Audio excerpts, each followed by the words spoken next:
নমস্কার, home cook with পুপু চ্যানেলের আরেকটি নতুন ভিডিও সবাইকে স্বাগত।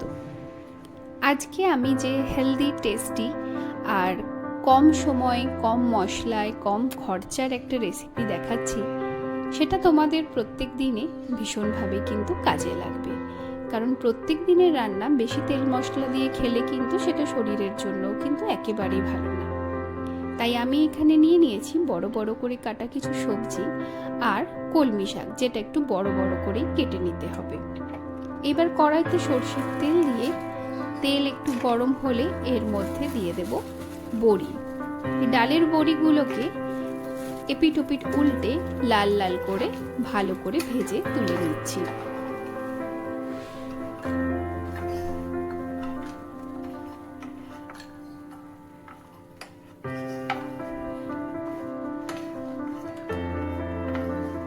যারা আমার চ্যানেলে নতুন তাদেরকে বলবো অবশ্যই চ্যানেলটা সাবস্ক্রাইব করে পাশে থাকবেন, আর যারা আগে থেকেই আছেন তাদেরকে বলবো কমেন্ট করে কিন্তু আপনাদের মতামতগুলো অবশ্যই জানাবেন। এবার আমি বাকি তেলের মধ্যে 3টে শুকনো লঙ্কা আর একটু গোটা জিরে ফোড়ন দিয়ে প্রথমে দিয়ে দিলাম কুমড়ো। এইবার দিয়ে দিচ্ছি আলুর টুকরোগুলো।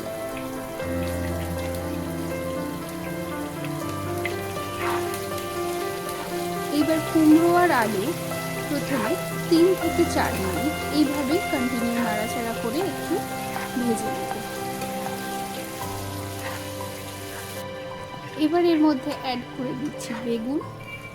1 মিনিট মতো নেড়ে চেড়ে এর মধ্যে দিয়ে দিচ্ছি ঝিঙের টুকরোগুলো।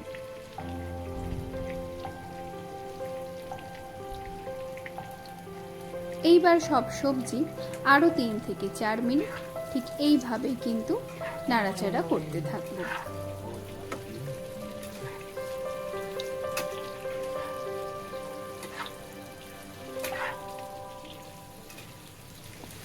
এবার আমি দিয়ে দিলাম 1 চামচ হলুদ গুঁড়ো, 1.5 চামচ মতো লঙ্কা গুঁড়ো, আর দিয়ে দিচ্ছি পরিমাণ মতো নুন। এইবার 1 থেকে 1.5 মিনিট সবজিগুলো ভালো করে নেড়ে চেড়ে মশলাগুলোকে মিশিয়ে নিয়ে তারপর ঢাকা দিয়ে 5 থেকে 7 মিনিট মিডিয়াম ফ্লেমে এটা রান্না করব।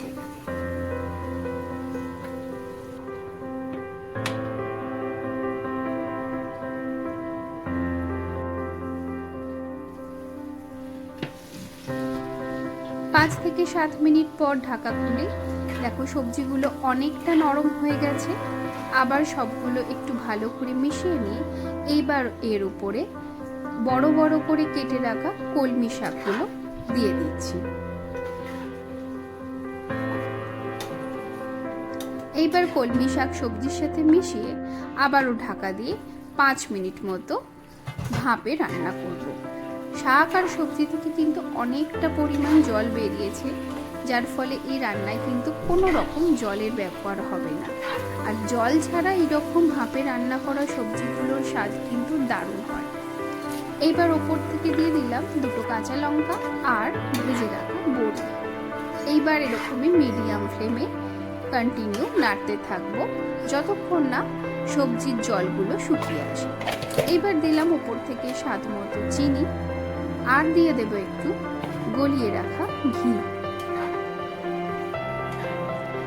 আগে চিনিটাকে ভালো করে একটু মিশিয়ে নিলাম।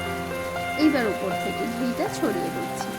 এই ঘিটা দিলে কিন্তু ভীষণ ভালো একটা স্মেল আসে, ভীষণ ভালো ফ্লেভার আসে। তো অবশ্যই তোমরা যখন রান্না করবে ঘিয়ের ব্যবহারটা কিন্তু করতে ভুলো না। এইবার জলটা শুকিয়ে যাওয়া পর্যন্ত এইভাবে নেড়ে চেড়ে সবজিগুলোকে শুধু মেশাতে থাকবো। এটা গরম ভাতে ভীষণ ভালো খেতে লাগে। তো তোমরাও কিন্তু এটা ট্রাই করো, আর ট্রাই করে আমাকে ফিডব্যাক দিও। আর রেসিপিটি ভালো লাগলে অবশ্যই লাইক করো আর তোমাদের পরিচিতদের সাথে শেয়ার করো। দেখা হচ্ছে অন্য ভিডিওয়।